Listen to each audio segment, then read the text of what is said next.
ॐ अज्ञानतिमिरान्धस्य ज्ञानाञ्जनशलाकया चक्षुरुन्मिलितं येन तस्मै श्रीगुरुवे नमः। गुरुवे गौरचन्द्राय राधिकायै तदालये कृष्णाय कृष्णभक्ताय तद्भक्ताय नमो नमः।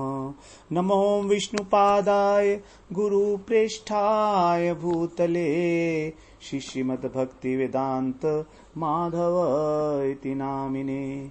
साक्षात् गुरुसेवामूर्तये शब्दब्रह्मणि प्रतिष्ठितः पतितपावन चरित्राय नारायणाय प्रियो नमः। श्रीकृष्णरूपाय सुमङ्गलाय श्रीगुरुकृपाविभूषिताय भावोल्लासभावप्रदानाय नमामि तस्मै गुरुमाधवाय। वृन्दावनेश्वरि तवैव पदारविन्दम् प्रेमामृतैकमकरन्दरसौघपूर्णम् हृद्यर्पितं मधुपते स्मरतापमुग्रम् निर्वापयत परं शीतलमाश्रयामि। तवैवास्मि न जीवामि त्वया विना इति विज्ञाय देवी त्वं नय मां चरणान्तिके। श्रीकृष्ण चैतन्य प्रभो नित्यानंद श्री अद्वैत गदाधर शिवसदी गौरभक्त वृंद। हरे कृष्ण कृष्ण कृष्ण हरे हरे, हरे राम राम राम हरे हरे। हरे कृष्णा। सर्वप्रथम मैं अपने गुरुपाद पद्म ओम विष्णुपाद अष्टोत्तर शत श्री श्रीमद् भक्ति वेदांत माधव गोस्वामी महाराज के चरण कमलों में अनंत कोटि दंडवत प्रणाम ज्ञापन करता हूँ। हम लोग बिलमंगल ठाकुर के द्वारा विरचित कृष्ण कर्णामृतम का श्रवण कर रहे हैं। हमारा इसमें 8वां प्रकरण चल रहा है, जिसमें भगवान के साथ बिलमंगल ठाकुर का कथोपकथन वार्तालाप हो रही है। 96वें श्लोक से और 112वें श्लोक तक, अर्थात 17 श्लोकों में इस प्रकार भगवान से वार्तालाप होगी। ये हमारा अंतिम प्रकरण है। 112 श्लोक हैं इस ग्रंथ में। तो हम लोग जो हैं 102वां श्लोक जो है पहले श्रवण कराए हैं। उसमें बिलमंगल ठाकुर ने बताया कि किस प्रकार भगवान की जो ब्रज लीला है वो बड़ी विचित्र है। बताते हैं 102वें श्लोक में कि आपका जो भवन है, आपका जो घर है, वो तो पूर्व ब्रह्मांड ही आपका घर है और लक्ष्मी देवी आपकी विलासिनी है, ब्रह्मा आपके पुत्र हैं, कामदेव भी आपके पुत्र हैं, इंद्र इत्यादि आपके सेवक हैं। तथापि आपका इतना ऐश्वर्य है, लेकिन आपकी जो ब्रज लीला है ये बड़ी विचित्र है। विचित्रता क्या है इसमें कि इसके अंदर इतना आप इतने ऐश्वर्यशाली होते हुए भी और यहां पर आकर गोपियों के वशीभूत हो जाते हैं। ये बड़ी विचित्रता है आपकी।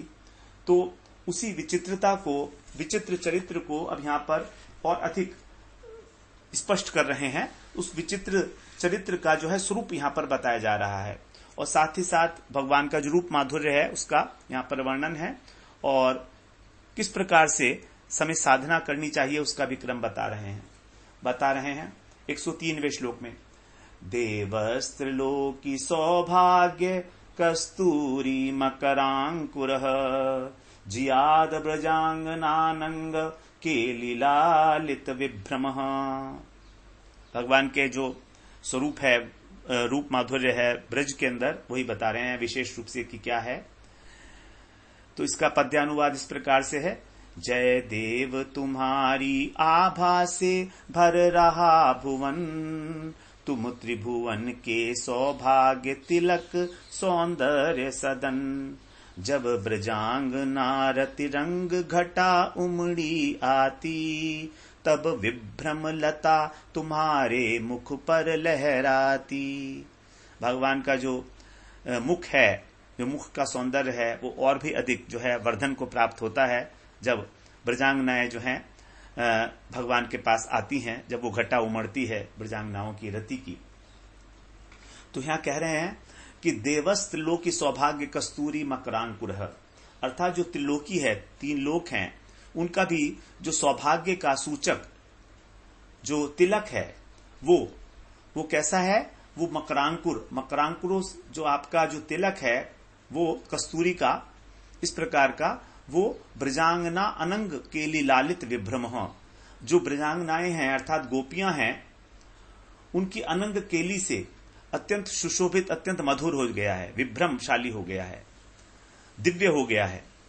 तो ब्रजांगनाओं की जो अनंग केलियां हैं अर्थात अनेक प्रकार की जो क्रीड़ाएं हैं कृष्ण के साथ, उनके द्वारा लालित होकर, उनके द्वारा परिपालित होकर ये जो विलास है ये आपका दिव्य विलास, और दूसरा ये विलास जो है तीनों लोगों के सौभाग्य का सूचक तिलक रूप हो गया है।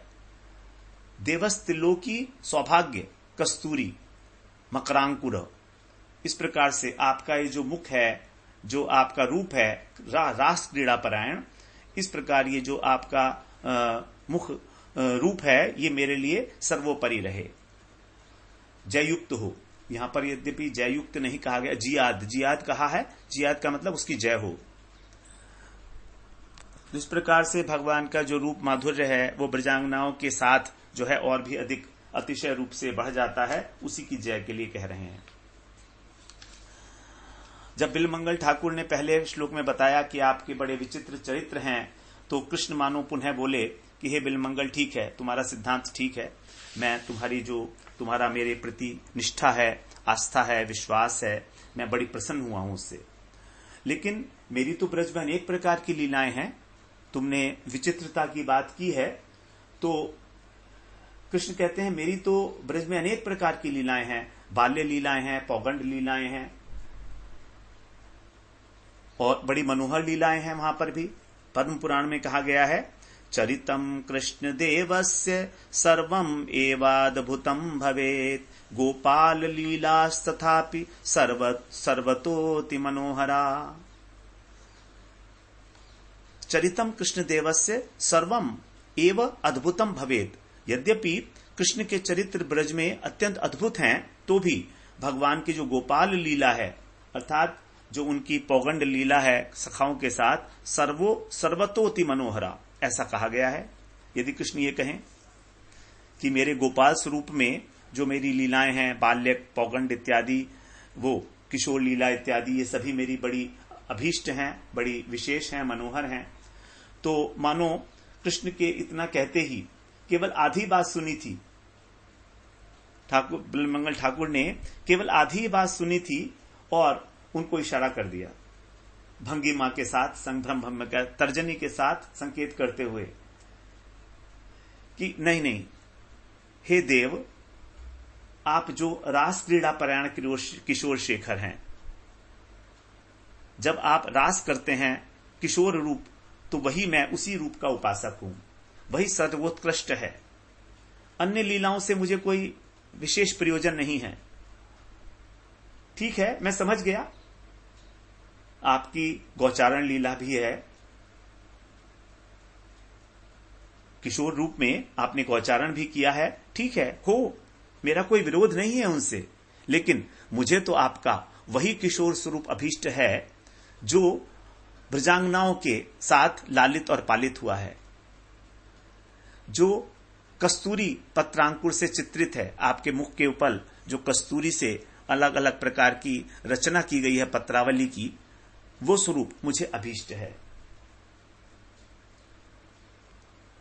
ब्रजांगनाओं की अनंग केली का मतलब है जब वो भगवान के साथ रास विलास करती हैं, तो उसके द्वारा जो संवर्धित है, उसके द्वारा जो पोषित है, ऐसा रास विलासी स्वरूप, वही मैं चाहता हूं उसी को।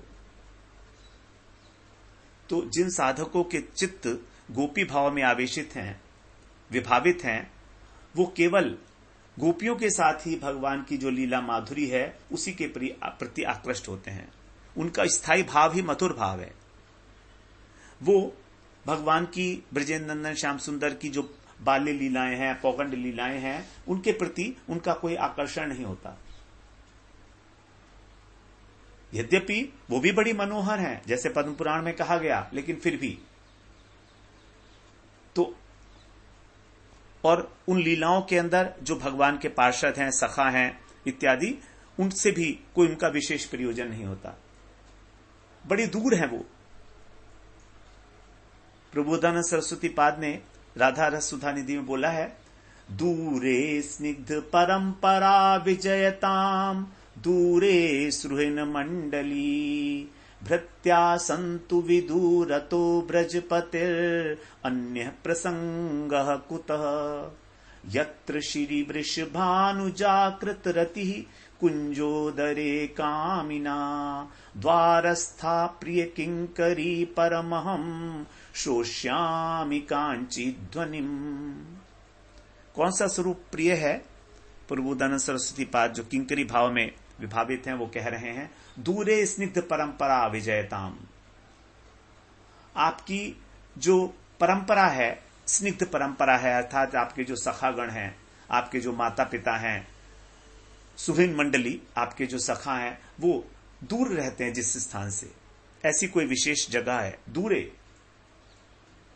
और भृत्या संतु विदूरतो, और आपके जो दास हैं वो तो उससे अत्यंत दूर अवस्थान करते हैं, ऐसा कोई विशेष स्थान है। और अन्य प्रसंग है कुत है, फिर अन्य लोग जो हैं वो तो उससे दूर रहेंगे ही रहेंगे, इसमें कोई कहने की बात नहीं। कुतः, कुतः माने उसके बारे में क्या कहा जाए। जब आपके माता पिता, आपके जो सखा वो दूर हैं और आपके दास तो अत्यंत दूर हैं, तो अन्य लोगों की तो बात छोड़िए, वो तो बहुत ही दूर हैं कहीं, उनकी तो बात कहने की जरूरत ही नहीं है। वो कोई ऐसा स्थान है यत्र, जहां पर क्या होता है, श्री वृषभानु जागृत रति ही, जो श्री वृषभानु जहां है, श्री राधा जी हैं, उनके साथ कुंजोदरे, उस कुंज के मध्य भाग में आप जो हैं कृत रति ही, अर्थात केली विलास में प्रवृत्त होते हैं। ऐसी कोई स्थान है, निभृत निकुंज की बात यहां पर हो रही है, वहां पर उस स्थान के ऊपर द्वारस्था प्रिय किंकरी परमहम, वहां पर उस निभृत निकुंज के द्वार पर स्थित होकर प्रिय किंकरी, मैं आपकी प्रिय किंकरी, उस द्वार पर खड़ी होकर, और श्रोष्यामी, मैं श्रवण करूंगी, कांची ध्वनिम, जो करघनी है, जो कौंधनी है, अत्यंत श्रेष्ठ, उसको मैं श्रवण करूंगी, उसकी ध्वनि को श्रवण करूंगी। यही मेरी प्रार्थना है।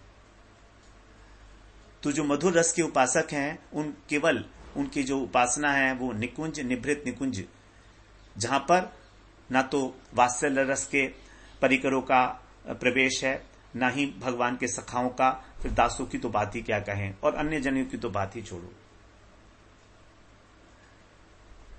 तो इस प्रकार से श्री कृष्ण का वही स्वरूप जो है इनको प्रिय है, यही स्वरूप मुझे अभिष्ट है।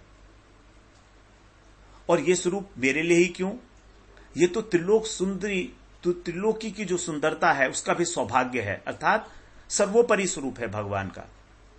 वो जो कस्तूरी रचित, कस्तूरी से पत्रावली हुई है आपके चेहरे के ऊपर, वो स्वरूप जो है आपका सबका शिरोमणि होकर विराजमान है। कस्तूरी मकरांकुरः, मकर, मकर का मतलब होता है जो मीन होती है, उस तरीके के कस्तूरी से भगवान के जो कपोल है, गंधस्थल है, उसके ऊपर वहां पर पत्रावली की रचना हुई होती है। तो ये जो आपका स्वरूप है, जिसमें सौंदर्य के सुहाग के रूप में श्याम बिंदी लगी हुई है, ये आपका जो रास विलास है, त्रिलोकी के सौभाग्य का अलंकार है।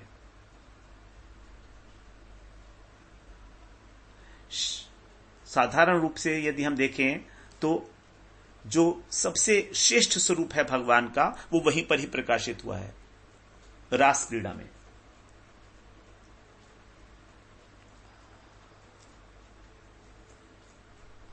तो श्रीमद् भागवत को यद्यपि सभी वेदांत का सार कहा गया है, सर्व वेदांत सारम ही श्रीमद् भागवतम इष्यते तद रसामृत तृप्तस्य नान्यत्र स्यात् रति क्वचित, अर्थात सभी वेदांतों का सार, वेदांत का मतलब है जो उपनिषद हैं, उनका भी जो सार है वो श्रीमद् भागवत है। यदि किसी व्यक्ति ने श्रीमद् भागवत के रसामृत का आस्वादन कर लिया है, उसको भागवत के रस का चस्का पड़ गया है, तो अन्यत्र स्यात् रति क्वचित, उसकी कहीं अन्यत्र प्रीति नहीं होती किसी और पुराण में। सूत जी जो है शौनक जी से इस प्रकार से कह रहे हैं। और उस श्रीमद् भागवत का भी जो सार है वो है दशम स्कंद। उस दशम स्कंद का भी जो सार है वो है रास पंचाध्यायी, 5 अध्याय जो हैं। तो ये जो रास लीला है यही भगवान की जो लीला है सर्व मनोहरा, जो भगवान को भी जो है ऐसा सोचने पर मजबूर कर देती है कि मन कैसा कैसा हो जाता है। भगवान ने अर्जुन से गीता में, उसमें आदि पुराण में कहा है कि जब मैं रासलीला के विषय, यद्यपि मेरी सारी लीलाएं अत्यंत मनोहर हैं, लेकिन जब मैं रासलीला का स्मरण करता हूं तो मेरा मन पता नहीं कैसा कैसा हो जाता है। तो ये जो रास विलास है यही सब लीलाओं का शिरोमणि है, माधुर्य का शिरोमणि, मुकुटमणि है, और त्रिलोक्य के सौभाग्य का भी मुकुटमणि है। इसीलिए श्रीमद् भागवत में सबसे पहले ही कहा पिबत भागवतम रसमालयम, अर्थात जो मुक्त लोग हैं, जो जीवन मुक्त हैं, वे भी इस रस की निधि को, रसम आलयम, आलय का मतलब भंडार अथवा आलय का मतलब अंतिम समय तक, तो वो भी इस श्रीमद् भागवत के रस का अंतिम समय तक पान करते हैं। तो इस सरिता में, रस सरिता में भले ही उसका पान करे, लेकिन उस श्रीमद् भागवत में रस की जो पराकाष्ठा है, वो उसकी जो सीमा है वो रासोत्सव में ही हुई है। इसीलिए यहां पर रास विलासी श्री कृष्ण स्वरूप जो है वही, उसी को कहा गया कि वो त्रिलोकी के सौभाग्य का अलंकार स्वरूप है, मुकुटमणि है।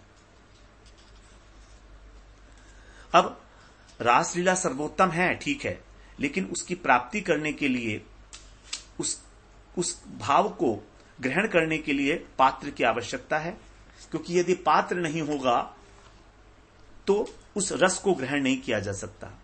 रासलीला का रस तभी ठहर सकता है जब पात्र है, अन्यथा वो सर्वनाश कर सकता है। जैसे शेरनी का दूध 2 जगह ठहरता है, या तो सोने के पात्र में और या फिर उसके अंदर ही, तीसरी जगह नहीं ठहरता। सोने के पात्र, अगर सोने का पात्र नहीं है तो उसका दूध जो है, शेरनी का दूध, उसको फाड़ देगा, नष्ट कर देगा पात्र को। इसलिए ब्रज के जो रसज्ञ हैं उन्होंने कहा है लीला शुकस्य लीलेयम लीलान्याशोपवर्णिता कल्लोलनी स्वरूपेण रासम कूप जलोपमम। लीला शुकस्य लीलेयम, जो लीला शुक हैं बादरायणी श्री सुखदेव जी महाराज, उन्होंने श्री कृष्ण की लीलाओं का, लीला अन्य शोप वर्णिता, अन्य लीलाओं को तो वर्णन किया है कैसे, कल्लोलिनी के रूप में। कल्लोलिनी कहते हैं नदी को, क्योंकि नदी जब चलती है तो उसमें जो है कल्लोल होता है, स्वर होता है, ध्वनि होती है। तो जो कृष्ण की अन्य लीलाएं हैं वो नदी के समान है। लेकिन रासलीला कैसे है, रासम कूपम जलोपमम, रासलीला जो है वो कुएं के जल के समान है। इसका तात्पर्य है कि भगवान की जो सख्य, वात्सल्य इत्यादि जो लीलाएं हैं, रसमयी लीलाएं, वो नदी के समान है। नदी का जो जल है वो सबके लिए सर्वत्र सुलभ है, कोई भी व्यक्ति उसका जो है उपयोग कर सकता है। यदि पात्र नहीं है तो भी कोई बात नहीं है, हाथ से जल पी सकते हैं। यदि हाथ नहीं है तो भी पशु लोग जो हैं अपने मुंह लगाकर ही जल को पान कर लेते हैं। नदी में से मुंह लगाकर ही पशु लोग पान कर लेते हैं। तो उसके अंदर किसी प्रकार का कोई अधिकार भेद नहीं है, सबको सुलभ है। लेकिन रासलीला का जो जल है, रासलीला का जो प्रसंग है, वो कुएं के जल की समान है। अब कुएं के जल को पीने के लिए हमको पहले तो एक बाल्टी चाहिए और एक डोरी चाहिए, रस्सी चाहिए, बिना उसके काम नहीं होगा। तो रस्सी और पात्र दोनों चाहिए। तो यहां पर जो रस्सी है वो तो है निष्ठा, और पात्र है प्रेम। तो निष्ठा रूपी रस्सी और प्रेम रूपी पात्र के बिना हम रास पंचाध्यायी के कुएं में से एक बूंद जल भी प्राप्त नहीं कर सकते। निष्ठा का क्या अर्थ हुआ? निष्ठा का अर्थ है कि जो भक्त है उसको अपने हृदय में निश्चय पूर्वक ये भाव दृढ़ रूप से रखना होगा कि ये सर्वोत्तम रस है, और जो सर्वोत्तम रस है हमारी निष्ठा केवल उसी में है। हम यदि लेंगे तो केवल इसी रस को ग्रहण करेंगे और अन्य रस को ग्रहण नहीं करेंगे। अनेक अनेक जन्म लगे कोई बात नहीं है, करोड़ों जन्म लगे कोई बात नहीं है। जन्म जन्म लगी रगड़ हमारी, वरों शंभु न तू हो रहो कुंवारी। जैसे पार्वती जी कहती हैं कि हमारी तो शंभु से ही रगड़ लगी है, हम तो इन्हीं का वर्ण करेंगी, चाहे और अन्य स्वरूप भगवान के जो है विष्णु रूप हैं, बहुत सुंदर हैं, शांत हैं, वैकुंठ में हैं, लेकिन हमारी तो यहीं पर रगड़ लगी हुई है। इसको बोलते हैं निष्ठा, निशेष रूपेण स्थिति, जहां से हम हटेंगे ही नहीं। तो जब तक निष्ठा दृढ़ नहीं होगी कि हमारे उपास्य केवल वही किशोर कृष्ण हैं जो रास बिहारी हैं, तो केवल उन्हीं की लीलाएं, उन्हीं के परिकरों, उन्हीं का परिकरों का श्रवण करना, उन्हीं के भाव का जो है अनुसंधान करना, श्रवण करना, चिंतन करना, मनन करना, केवल वही वस्तु लेंगे, यह है निष्ठा। अनन्यता जब हमारी जो है बुद्धि धारण कर लेती है, अनन्या चिंतयन्तो माम न अन्य इति अनन्य। अब यहां पर रास बिहारी कृष्ण के अतिरिक्त और अन्य कोई हमारा प्रयोजन तत्व नहीं है, यही है निष्ठा, जिसको पहले श्लोक में पहले श्रवण कराए हैं। अपास्य वृंदावन पाद लास्यम उपास्यम अन्यम न विलोकयामः। अर्थात वृंदावन को छोड़कर, वृंदावन की जो लास्य है, जो यहां का लीलाएं हैं, उसको छोड़कर मैं अन्य किसी लीला को दर्शन नहीं करूंगा, स्मरण नहीं करूंगा। तो ये तो हो गया हमारे निष्ठा रूपी डोरी, रस्सी। और पात्र क्या है? प्रेम। प्रेम का मतलब है अन्याभिलाषिता शून्यम, अन्य किसी भी अभिलाषा से शून्य हृदय। जब किसी प्रकार की कोई कामना वासना नहीं है, लेकिन जब तक हमारे को जो है देहात्म बुद्धि है कि मैं स्त्री हूं, मैं पुरुष हूं, तब तक इस प्रकार हृदय का काम शून्य होना, कामना वासना शून्य होना संभव है, असंभव है। इसीलिए जब तक हमारे को देहाध्यास है, हमको गोपी भाव, गोपी प्रेम की प्राप्ति नहीं होती। तो उसकी प्राप्ति तभी होगी जब हमारे हृदय के अंदर बिल्कुल निष्कपट प्रेम हो, देहात्म बुद्धि से ऊपर उठकर, जहां पर स्त्री पुरुष का भेद नहीं रहता है। जब तक ये भेद है कि मैं स्त्री हूं, मैं पुरुष हूं, तब तक गोपी भाव का उदय नहीं होता। भावो यावादहं योषित पुमान षण्डस्तनोर्भ्रमात् तावत्तु गोपी भावस्य कथम अभ्युदयो भवेत्। कथम अभ्युदयो भवेत्, गोपी भावस्य अर्थात गोपी भाव का अभ्युदय कथम, कैसे होगा, कब तक? जब तक भावो यावात अहम, यावात माने जब तक, यामान, जब तक मेरे अंदर ये बुद्धि है कि मैं स्त्री हूं अथवा मैं पुरुष हूं। योषित माने योषिता, योषित बोलते हैं, योषिता बोलते हैं स्त्री को, पुमान माने पुरुष, मैं स्त्री हूं, मैं पुरुष हूं, अथवा षंड अथवा नपुंसक हूं, ऐसा ज्ञान, तब तक गोपी भाव का उदय नहीं हो सकता। क्योंकि गोपियों की दृष्टि में केवल एक ही पुरुष हैं, श्री कृष्ण, और सभी जितने भी जीव मात्र हैं, सभी स्त्री पुरुष जो हैं उनकी जो है दासियां हैं, भोग्या हैं।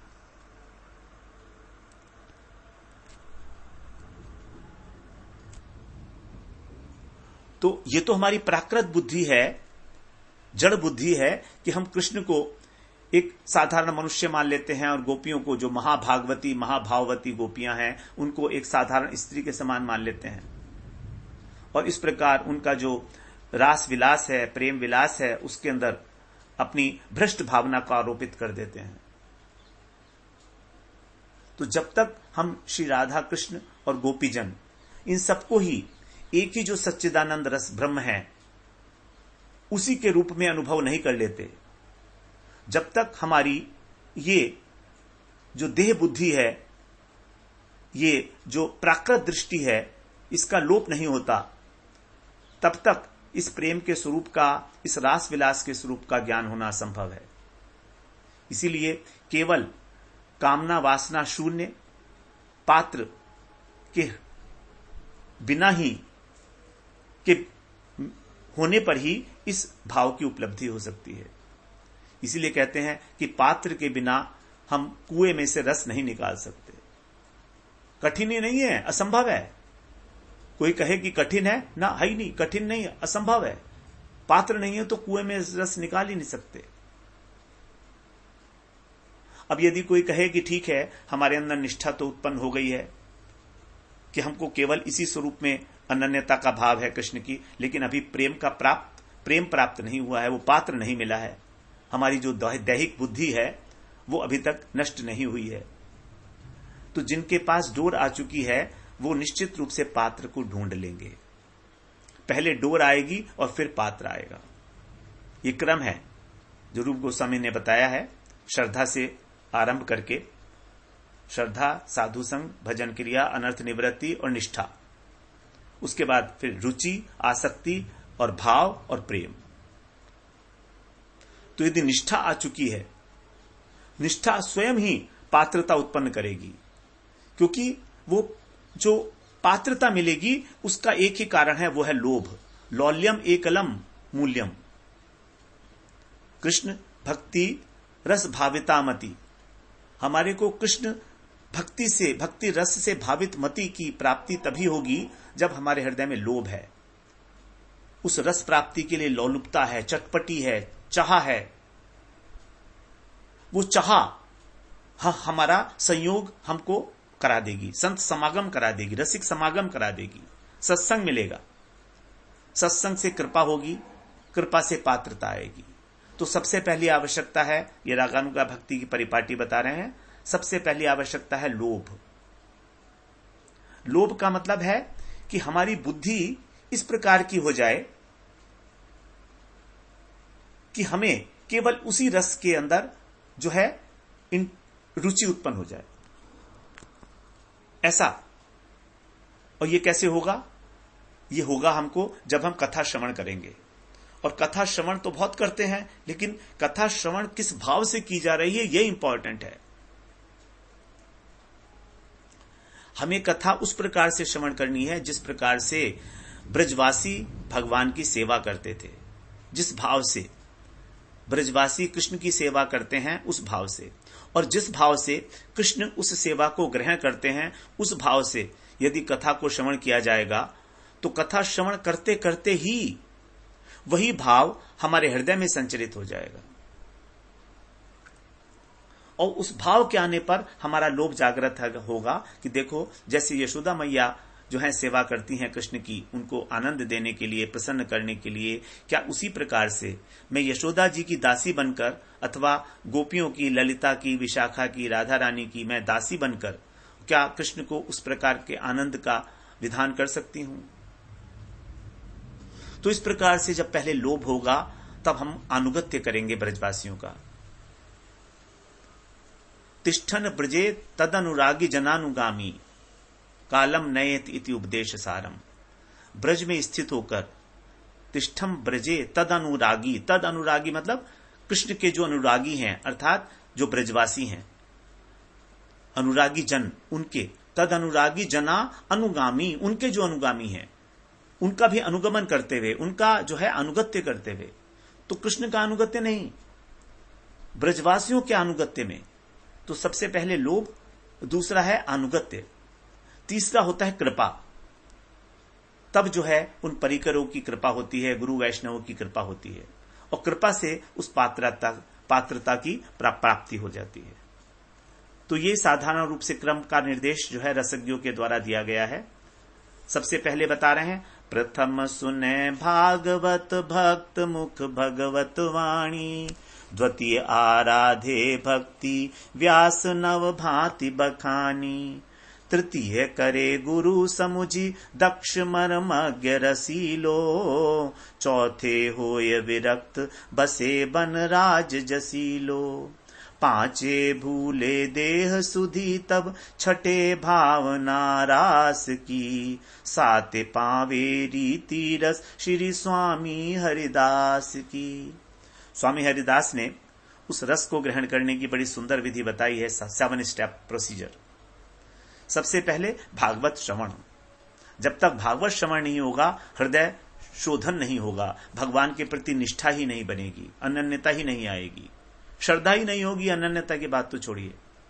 प्रथम सुने भागवत भक्त मुख भगवत वाणी। जो वैष्णव हैं उनके मुख से ही इस भागवत का श्रवण करना है, अन्यथा कुछ नहीं होने वाला। द्वितीय आराधे भक्ति व्यास नवभांति बखानी। व्यास जी ने श्रीमद् भागवत में जो नवधा भक्ति कही है, श्रवण कीर्तन स्मरण पाद सेवन अर्चन वंदन दास्य सख्य आत्मनिवेदन, इस प्रकार से नवधा भक्ति का आचरण किए। तीसरा, तृतीय करे गुरु समुझी दक्ष मर्मज्ञ न रसीलो। जो रसिक गुरु हैं उनकी शरणागति ग्रहण करे। तो कैसे गुरु हों? दक्ष हों अर्थात चतुर हों, मर्मज्ञ रस को जानने वाले, रसीले रसज्ञ हों। चौथे होय विरक्त बसे वनराज जसीलो। उसके बाद फिर गुरु के निर्देश के अनुसार भजन क्रिया, और भजन क्रिया करते हुए ही वनराज वृंदावन में वास, विषयों का सब प्रकार से त्याग करते हुए और वृंदावन का वास। चौथी वस्तु, पांचे भूले देह सुधी, तब हमारा देहाध्यास नष्ट होता है। इस प्रकार जब हम रसमय वृंदावन में रसिक गुरु से रसमय दीक्षा ग्रहण करके और रागानुगा भक्ति का जो है पालन करते हैं, तब हमारे भजन की सिद्धि होती है। और धीरे धीरे हृदय के अंदर जब भाव आने लगते हैं तो हमारी देह दशा, देह जो है देह दृष्टि, इसका लोप हो जाता है, अर्थात देहाध्यास क्षीण होने लगता है। केवल व्यवहार के अंदर ही देहाध्यास रहता है, तब हमको प्रेम की प्राप्ति होगी। ये पांचवी स्टेज है। छठी स्थिति के अंदर फिर रास की भावना का अधिकारी होता है। छठे भावना रास की, फिर वो चिंतन करता है। तो पहले दीक्षा ग्रहण करके भजन करता है, उसके बाद फिर चिंतन, स्मरण चिंतन, अष्टयाम लीला का चिंतन करता है, और अंत में सातवीं स्थिति में फिर वो राधा कृष्ण की सेवा करने का अधिकार प्राप्त कर लेते। साते पावे रीति रस श्री स्वामी हरिदास की। युगल सेवा का जो अभीष्ट है, अधिकार है, उसको तब मिलता है। तो मूल इसका जो आरंभ हो रहा है यहां पर निष्ठा से हो रहा है। तो ये तो मान लिया गया है कि साधक ने श्रद्धा, भजन क्रिया, अनर्थ निवृत्ति इत्यादि जो स्तर हैं वो पार कर लिए हैं। श्रद्धा, साधु संग, भजन क्रिया, अनर्थ निवृत्ति। उसके बाद जब निष्ठा आ गई है, तब निष्ठा के स्टेज पर लोभ की उत्पत्ति होती है। बड़ी इंपॉर्टेंट बात है समझने की। यदि मूल में निष्ठा हो गई, यदि चटपटी लग गई, यदि उत्कंठा जागृत हो गई, तो सारे साधन अपने आप बनते जाएंगे। साधन भगवान जो है स्वयं उपलब्ध करा देंगे अपनी ओर से कृपा करके। ये सब कृपा का फल है। लेकिन यदि अनन्यता नहीं है, निष्ठा नहीं है, तो कुछ नहीं होगा। जब मूल ही नहीं है तो शाखा कहां से आएगी वृक्ष में? तो यहां पर यद्यपि भक्ति का जो अंकुर है वो है श्रद्धा, लेकिन अब जब इस निष्ठा की स्थिति पर आ जाते हैं, तब वहां से हमारी जो शाखाएं प्रशाखाएं निकलनी शुरू होती हैं।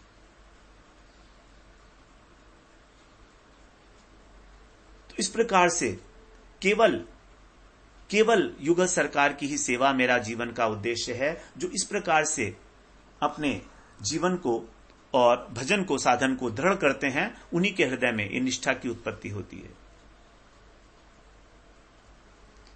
खेलत जहां जुगल कुंजन में, चित्त न तहां चलायो, सतसंगति करीहीन पंगुरस, घाटी पंथ न पायो। श्यामा श्याम कमल पद सगी संगी, तिनसो मन न लगायो। वृंदावन हित रूप न परच्यो, वाद विवाद मचायो।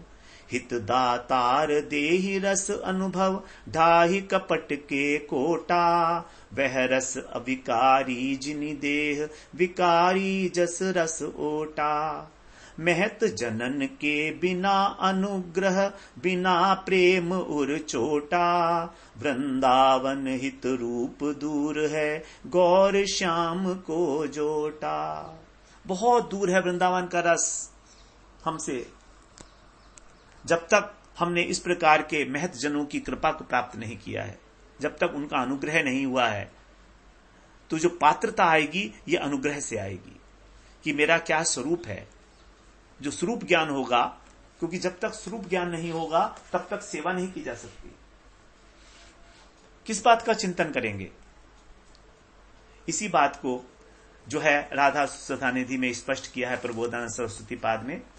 ध्यायंस्तम शिखि पिच्छ मौलि मनीष तन्नाम संकीर्तयन् नित्यं तच्चरणाम्बुजं परिचरन्स् तन्मन्त्रवर्यं जपन् श्री राधा पद दास्यमेव परमाभीष्टं हृदा धारयन् करहिष्याम सदनुग्रहेण परमोद भूतानुरागोत्सवः।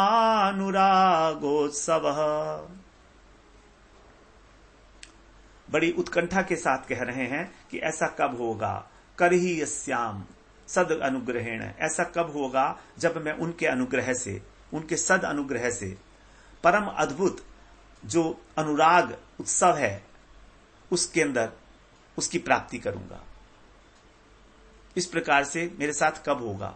कब होगा? ध्यायंस्तम शिखि पिच्छ मौलिम, जो शिखि पिच्छ मौली हैं, मोन मुकुटधारी श्री कृष्ण हैं, अहर्निश अनिशम, मैं अहर्निश रात और दिन जब मैं उनके रूप का ध्यान करूंगा, तन नाम संकीर्तन, और उनके नाम का जो है संकीर्तन करूंगा, कृष्ण के नाम का, जिसको महाप्रभु ने कहा कि